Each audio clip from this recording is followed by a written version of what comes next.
So one thing that a lot of people send me emails about is just my process. Like I say, I don't try and spend too long doing t-shirt designs, so I just set up a few of my files here today. I've placed them all into the same file, but I'm just going to run through generally how I'll spend my couple of hours doing a shirt. So when I first have an idea for a t-shirt, I'll draw it, like I say, really quickly. And so a design like this to do, this would have taken less than 5 minutes just to quickly just map out. I've got a picture in my head how I want it to look. And so I instantly do that, and I'll bring it across, and I'll change it to guides. Okay, so what happens is, like I say, I'll draw it really quick. So with all of these, I'll go through, and this is, I've got a picture in my head exactly how I want it to be. But I'll draw it, and from here I'll decide. Usually it's just out of sheer laziness, but usually I'll just decide whether I'm going to go ahead and draw it or not. So first thing I do, change it to guides. Over top of that guide, I'll draw the picture. Now most illustrations that I do, I like to draw it on a bit of a 3/4. And what I've found over the years, the best way to actually illustrate stuff on a 3/4 is to draw it properly just flat first. So I'll have an idea, I'll get my bowl ready to go, get a bit of shading in there. I had the idea of the little Smurf here floating in the mushroom soup. So I'll draw my mushrooms flat first, and then I'll just bring them out here onto this. And I use, a tool that I use all the time is this direct scale tool, or I don't even know what it's called, distortion tool, which then allows you to just get it onto that plane. So I'll lay those out, get my Smurf in there, through to finished design. One thing that I learned early with Threadless, and when I first started designing for Threadless, is you only had 4 colours. So one thing that I used to always try and do is try and integrate one of the colours of the t-shirt into the design, which gave me 5 colours. And it's probably these days, obviously you have an availability to use heaps more colours, but I sort of just locked myself in early to using maybe 4 or 5 colours, sometimes 6 colours. But it's sort of just the way I've tended to work now, is that I'll just sort of, I'll generally choose a t-shirt colour before I actually start designing it. In these cases I didn't, but what became apparent to me once I started seeing it out is that the Lost design was just going to work really nicely as a 2-colour design. So I get my milk carton all nice. One thing I'm terrible at doing is typing, so I'll always make a spelling mistake, so it's always good for me to just leave the actual sort of source files out to the side. And then I just grab the artwork, make sure it's all key lines, bring it over to the design, and then again just use that tool.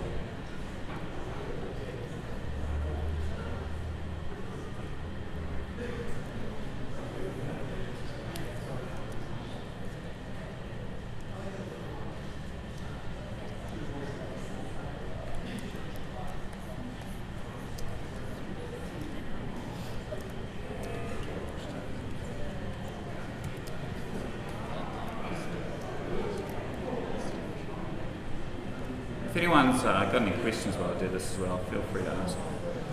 Great. So now that you're like doing your own thing, do you always limit your colors to like a certain number? Like, I don't try and go over 6. You know, sometimes just because of the design it does take that far, but generally I'll try and keep it around 4 or 5, you know. Another one here, you know, starting point. Sort of thought maybe red because I had a red lens in the 3D glasses. But then obviously I had the grey through the, this design's called Cooler. And so this was a perfect example again. I just knew that if I drew it flat first,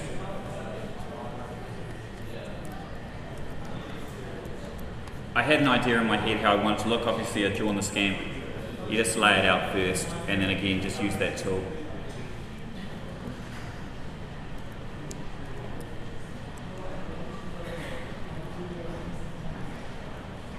I wanted my little glasses leaning forward a little bit, so you just bring out the shear tool.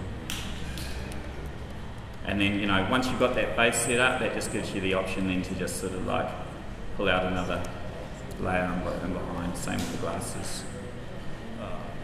Okay, another one. Go for it. Maybe I missed this earlier, but do you always start flat and then? I don't always start flat. Like some of them, like this one here, I generally knew that I wanted it to sort of what the base of the actual what do you call it, TV. I wanted that to be sort of like 3/4 view, but obviously I needed good reference to my Guitar Hero guitar, so draw that flat, swing it around, put it in where I wanted it to be, and then just pulled back a second version of it. So this one here, laid it out, pulled back a second one, and then I just dropped that back. It's always copy back for me, and then you can just bring it forward and just make the back a highlight. Just adds a little bit of highlight to that edge. So I build up a lot of my designs by just putting a key line around the back of it, and then just bringing to front or seeing to back and just putting a little highlight on the background layer. And often I'll sort of draw it. This is a great example of actually just drawing a file first, thinking this is what I was going to submit. Thought, because I've got 5 colours here and I didn't want to just use 5 colours on the press with 5 tiny little buttons. So added in the test pad, and just didn't work, because what it did, it just took away from the actual guitar, which is the hero of this design. So went back to the smashed glass. That wasn't really right then, so I had to add a bit of fireworks in there, and then I ended up adding a few speakers in there with a bit of fireworks as well. So that's a good example of actually drawing something and having the ability to leave it for a while. So if you leave it for a while, you'll always be able to make it better. Fresh eyes always works. Another one, bananas. I just this was one of those ones, I was walking around the supermarket, I saw someone slip on a banana. And it's one of those things, and I just instantly thought, they need a sign for those bananas. Yeah, so I went home and I drew it straight away. I mean, something like this, literally, I just drew it flat. Again, that tool.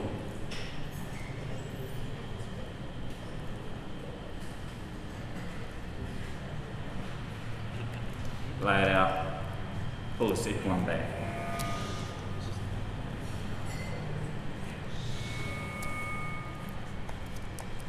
And like I say, that design was sort of finished in probably 20 minutes. Yeah, this beer to guidelines over the top. This is one that I drew originally. We voted really well, people got it, but I just thought firstly I hated his legs, it just didn't look right. I thought adding the slippers just put it in context then. I thought adding the tiger slippers, add another character in there, Tigger as well.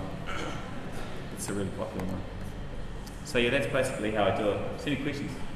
When you start from scratch, are you using the pen tool or shape tool, Pathfinder? I basically use the pen tool, just the pen tool. Sometimes if I'm going to split up a file, I'll like this one here was a good example of actually having the arm in the background. So I have this arm. I wanted to change out the colour with the lenses though. So I had my lenses sitting over here. And because I just wanted to have a colour change out, I just did the Pathfinder on it.